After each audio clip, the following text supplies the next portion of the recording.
You didn't just remove a sentence from a bill, you removed a nation's voice. That wasn't a metaphor. It was a legal maneuver buried in Section 7.3.2b, written by a former oil lobbyist and passed without a single tribal leader in the room. 27 sovereign nations woke up one morning and found their right to speak gone. No warning, no hearing, no vote. But they didn't stay silent. And when Reverend Melanie Stansbury pulled out the Liberty Extract email, the tribes can complain all they want, but they have no standing now. The entire hearing room froze. Stay. What happened next forced Congress to say the words it never wanted to say out loud. The fluorescent lights of the House Office building cast harsh shadows across Representative Melanie Stansbury's desk as she stared at the phone, its weight heavy in her hand. On the other end, the voice of Maria Sandoval, tribal administrator for the Acoma Pueblo, carried decades of exhaustion. They told us the consultation period was over. Maria's words cut through the static. Just like that. No hearing, no notice. The mining permits were approved yesterday. Stansbury's fingers tightened around the receiver. Outside her window, the Capitol dome gleamed white against the gray Washington sky, but inside this cramped office, something darker was taking shape. Maria walked me through this again. The environmental impact assessment. There was no assessment, Congresswoman. They said it wasn't required anymore, some new provision in the budget bill. The budget bill. Stansbury's eyes drifted to the stack of papers on her desk. H.R. 4821, the Fiscal Responsibility and Public Lands Efficiency Act. Nearly 800 pages of dense legislative text that had passed committee with minimal debate. She had voted against it, but like most members, she had focused on the major spending provisions, not the technical amendments buried in Section 7. Maria, I need you to send me everything. Every document, every email, every notice they gave you. And I need the names of other tribes who might be affected. The line went quiet for a moment. Then Maria spoke, her voice barely above a whisper. There are 26 others, Congresswoman. All of them have pending cases that just disappeared. 26. The number hung in the air like smoke. After ending the call, Stansbury pulled the budget bill toward her and began to read. Page after page of appropriations, continuing resolutions, and administrative reforms, but buried in Section 7.3.2b, she found it a single paragraph that would change everything. Public consultation requirements under the National Environmental Policy Act shall not apply to federal land management decisions involving mineral extraction on parcels designated as Category C public lands provided. Such decisions are made in accordance with streamlined administrative procedures established by the Secretary of the Interior. Her breath caught. Category C lands, she had never heard the term before. But if Maria was right, if 26 tribes had just lost their right to challenge mining permits, then this wasn't just administrative efficiency. This was systematic silencing. The phone rang again, then again. By evening, her voicemail was full.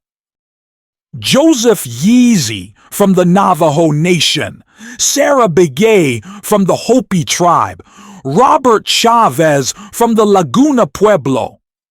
Each call carried the same message. Their voices had been erased with the stroke of a pen.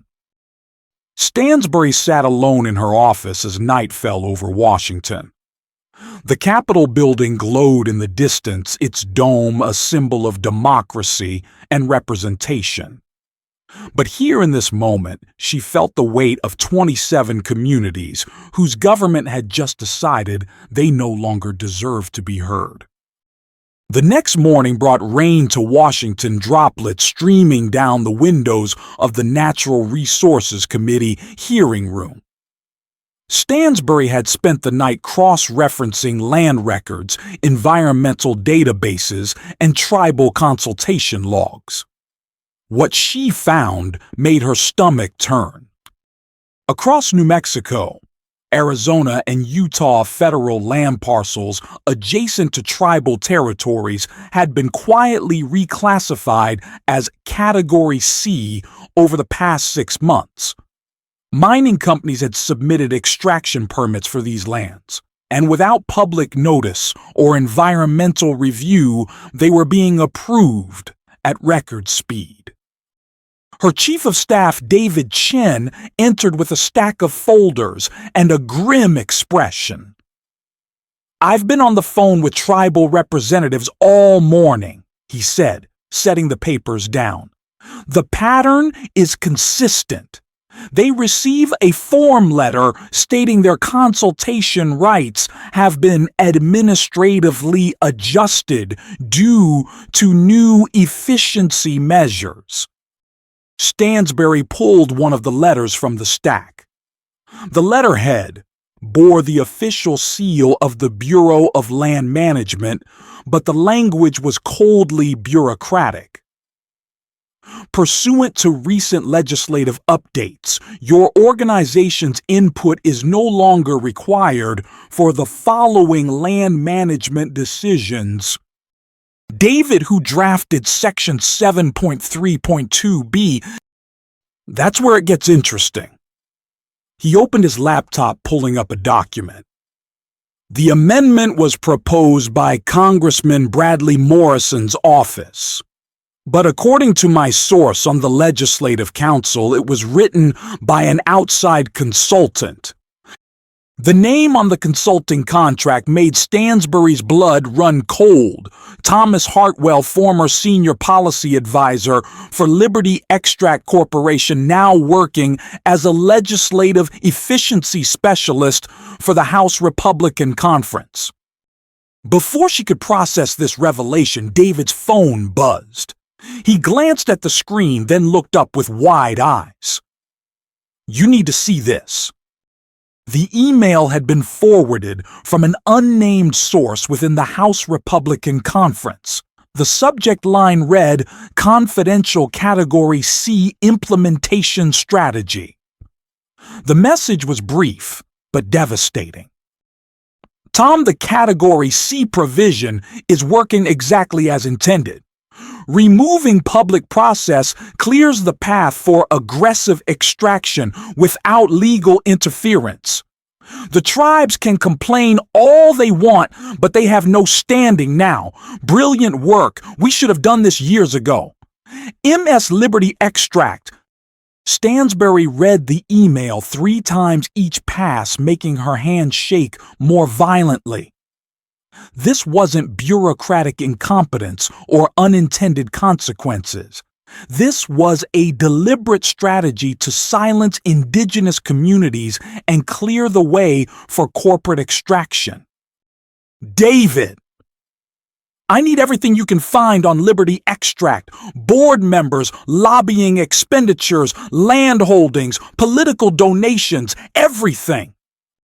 As her staff scrambled to gather information, Stansbury stared out at the rain-soaked Capitol grounds.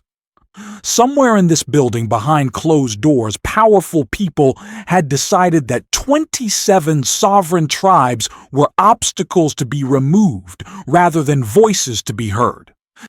The email glowed on her laptop screen, its casual cruelty, a testament to how easily democracy could be dismantled one administrative provision at a time.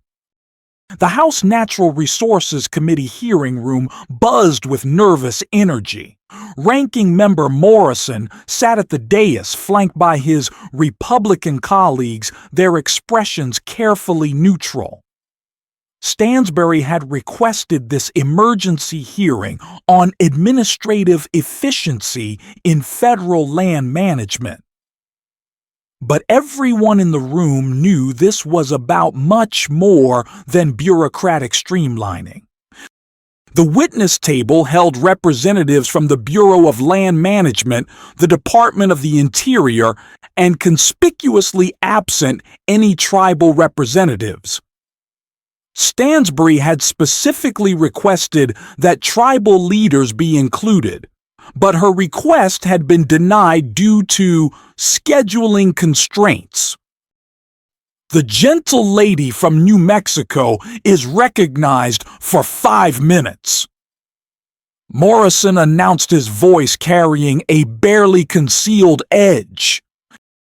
Stansbury stood her prepared statement in hand, but she set it aside. Instead, she reached for a large map of the southwestern United States covered in red markers. Thank you, Mr. Chairman. I want to start with a simple question: how many of my colleagues know what a Category C land designation means? The room fell silent. Several members exchanged glances. I'll take that silence as confirmation that most of you don't. Neither did I until 3 days ago. She approached the map, pointing to the red markers. These represent federal land parcels that have been reclassified as Category C over the past 6 months. Every single one borders tribal territory. Every single one has pending mining permits. And every single one has been exempted from environmental review and public consultation. BLM Director Patricia Wells shifted uncomfortably in her seat. Congresswoman, if I may, the Category C designation was created to streamline what Director Wells, the systematic removal of tribal voices from federal decision-making.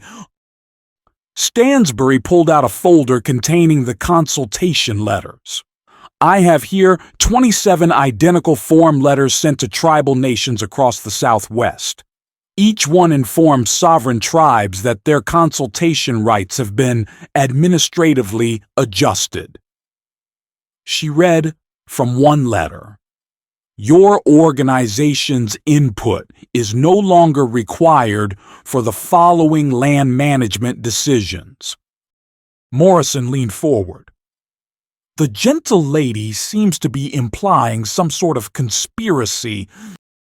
I'm not implying anything, Mr. Chairman. I'm stating facts.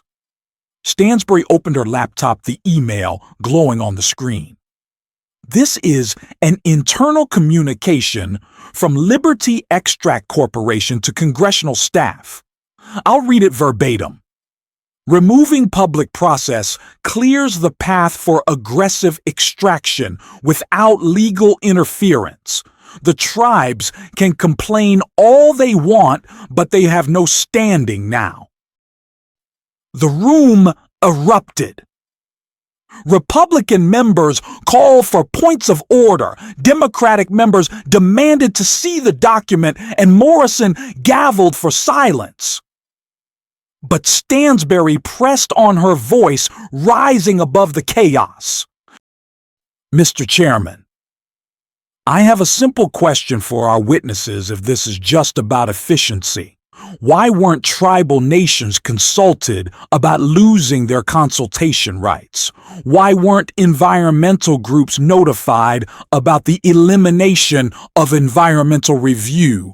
And why was this provision drafted by a former Liberty Extract employee? Director Wells looked pale. I would need to check with our legal counsel. Let me help you with that. Stansbury pulled out another document. This is The contract for Thomas Hartwell, former senior policy advisor for Liberty Extract, now working as a legislative efficiency specialist for the House Republican Conference. Mr. Hartwell drafted Section 7.3.2b of the budget bill, the provision that created Category C land designations. Morrison's gavel pounded repeatedly. The gentle lady's time has expired. Has it, Mr. Chairman? Because I think we're just getting started. Stansbury turned to face the camera at the back of the room. The American people deserve to know that their representatives are allowing corporate interests to silence entire communities. They deserve to know that sovereignty and environmental protection are being auctioned off to the highest bidder. The hearing room fell silent except for the sound of Morrison's gavel hitting the desk one final time. The evening news played on silent screens throughout the Capitol as Stansbury walked the corridors, her footsteps echoing in the marble halls. CNN's Kyron read, House Democrat alleges corporate conspiracy to silence tribes. Fox News countered with, Radical Congresswoman disrupts bipartisan efficiency measures. But the story was bigger than partisan spin. Stansbury's office had been flooded with calls from tribal leaders, environmental groups, and legal advocacy organizations. The Liberty Extract email had gone viral, shared thousands of times across social media platforms. David Chin met her at the elevator, his face grim. I've got good news and bad news, he said as they rode up to her office. The good news is that 3 Republican members have privately expressed concerns about the Category C provision. The bad news is that Liberty Extract has hired Covington and Burling to handle the media crisis. Stansbury wasn't surprised. Liberty Extract's board included former senators, cabinet secretaries, and federal judges. They had the resources to weather almost any storm. What about the tribal leaders? She asked. That's actually more good news.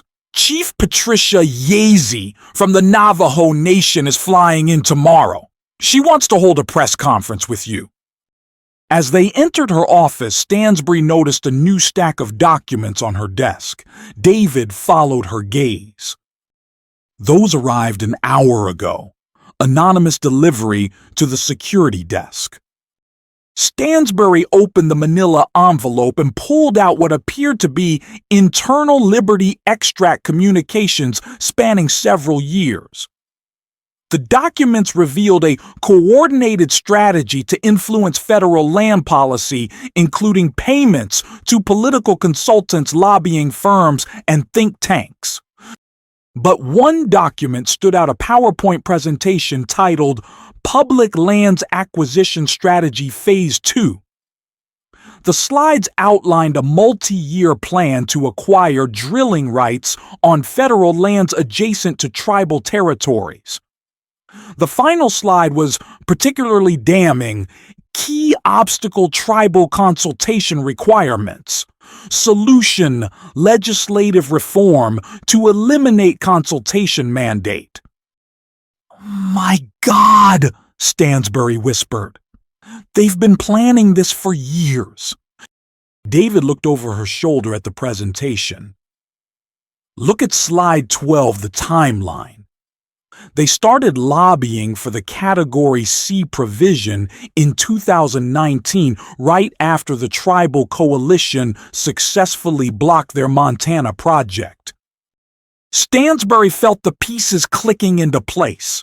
This wasn't just about one budget provision or one mining project. This was a systematic campaign to eliminate indigenous voices from federal decision-making funded by corporate interests and implemented through legislative sleight of hand. Her phone rang. The caller ID showed it was Morrison's office. Congresswoman Stansbury, this is Chairman Morrison. I think we need to talk. I'm listening, Mr. Chairman. The Category C provision there may have been some miscommunication about its scope and implementation. Perhaps we could work together on some clarifying language. Stansbury looked at the Liberty extract document spread across her desk. Mr. Chairman, I don't think clarifying language is going to be sufficient. I think we need to start over. A long pause. What did you have in mind? Full repeal of Section 7.3.2b, restoration of tribal consultation rights, and a full investigation into the relationship between Liberty Extract and congressional staff.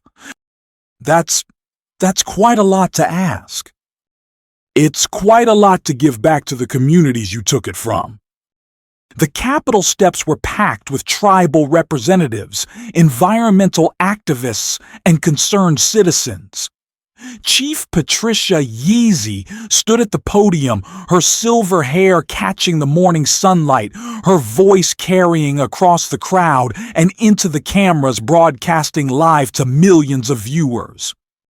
For over 2 centuries, my people have fought for the right to be heard. She said, her words measured and powerful. We have fought in courtrooms in Congress and in the streets. We have fought because we know that silence is not consent, it is erasure. Stansbury stood behind the chief, surrounded by representatives from 27 tribal nations. In the crowd, she could see David Chin coordinating with reporters, Democratic colleagues showing their support, and surprisingly, 3 Republican members who had quietly joined the press conference. When Chief Yazzie finished, she turned to Stansbury. Congresswoman, you have given us back our voices. Now we ask you to help us use them. Stansbury approached the microphone, the Liberty Extract email printed on official congressional letterhead in her hand. The crowd fell silent. 3 weeks ago, I received a phone call from a tribal administrator who told me that her people's rights had simply vanished. No hearing, no vote, no debate, just gone. She held up the email. What I discovered was a deliberate conspiracy to silence indigenous communities for corporate profit. She began to read from the email. Removing public process clears the path for aggressive extraction without legal interference. The tribes can complain all they want, but they have no standing now. The crowd erupted in boos and shouts. Stansbury waited for quiet, then continued. But here's what Liberty Extract and their allies in Congress didn't understand. You can't erase a people's voice by striking a line from a budget bill. You can't eliminate sovereignty with a legislative sleight of hand, and you can't silence the truth. She paused, looking out at the sea of faces, tribal members, environmental activists, concerned citizens, and members of Congress who had come to listen. Today I am introducing the Tribal Consultation Restoration Act, which will not only repeal the Category C provision, but strengthen consultation requirements across all federal agencies. And I am calling for a full investigation into the relationship between corporate lobbyists and congressional staff.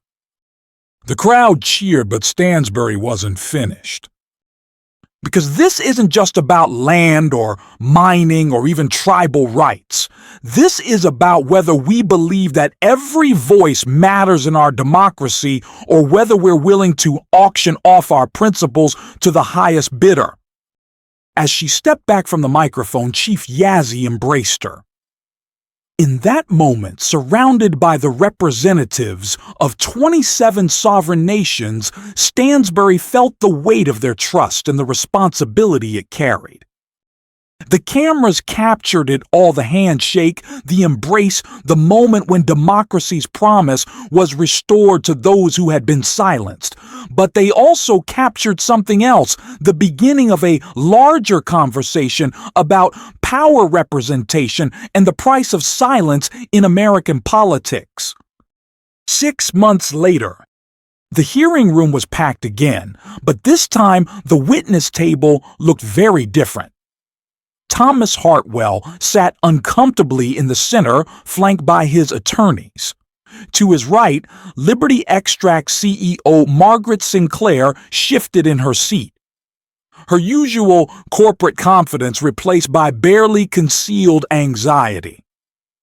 To his left, former Congressman Bradley Morrison, now a private citizen after losing his primary, stared straight ahead. Committee Chairman Morrison, Bradley's successor, gavelled the hearing to order.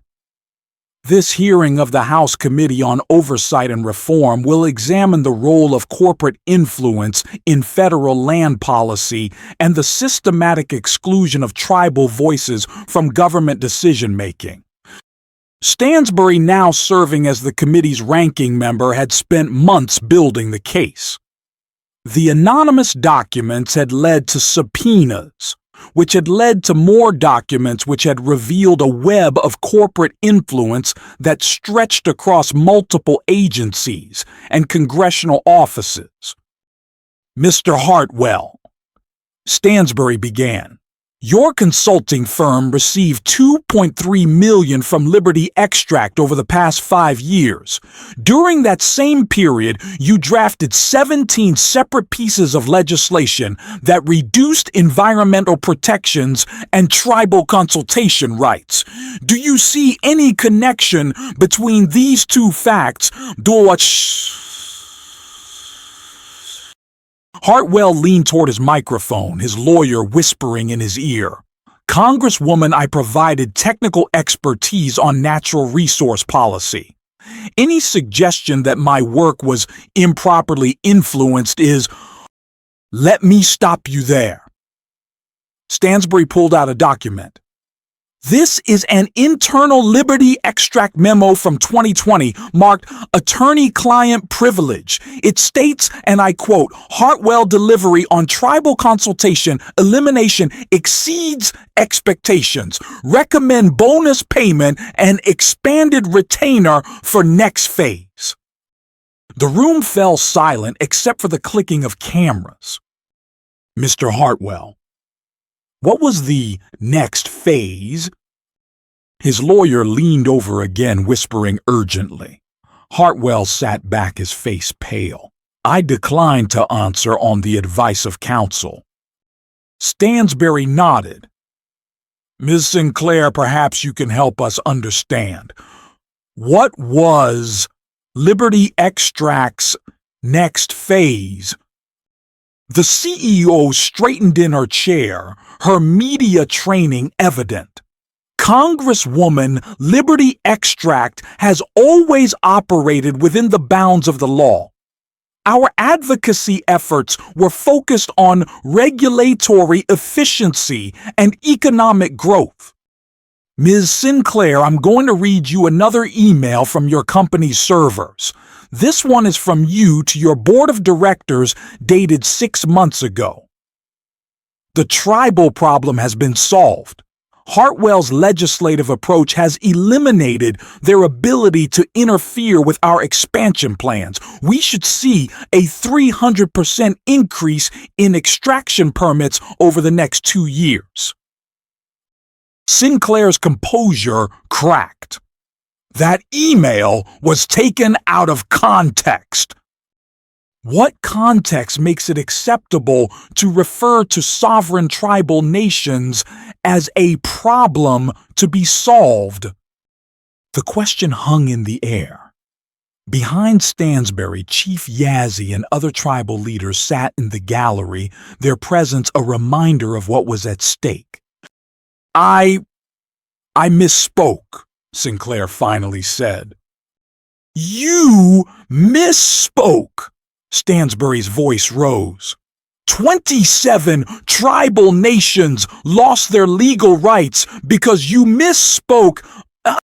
The hearing continued for 6 hours, with witness after witness detailing the scope of Liberty Extract's influence campaign.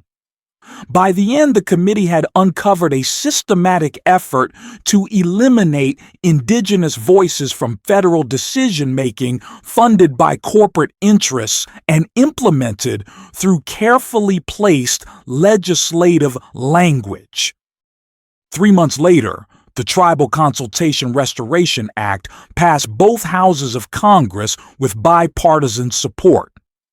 Thomas Hartwell was indicted on charges of conspiracy and fraud. Liberty Extract agreed to a $500 million settlement with affected tribal nations and faced ongoing federal investigation. But for Stansbury, the real victory wasn't in the courtrooms or the committee rooms. It was in the phone call she received from Maria Sandoval 6 months after the first hearing. "Congresswoman, I wanted to let you know we just received formal notification that the mining permits for the sacred sites have been revoked. The company has to go through the full consultation process now, and we'll have our voices heard." Stansbury smiled, looking out her office window at the Capitol dome. "Maria, that's what democracy is supposed to sound like." "What's that?" 27 voices speaking as one. The story had begun with silence. The silence of erased rights, eliminated voices, and stolen sovereignty. But it ended with something much more powerful: the sound of democracy restored one voice at a time.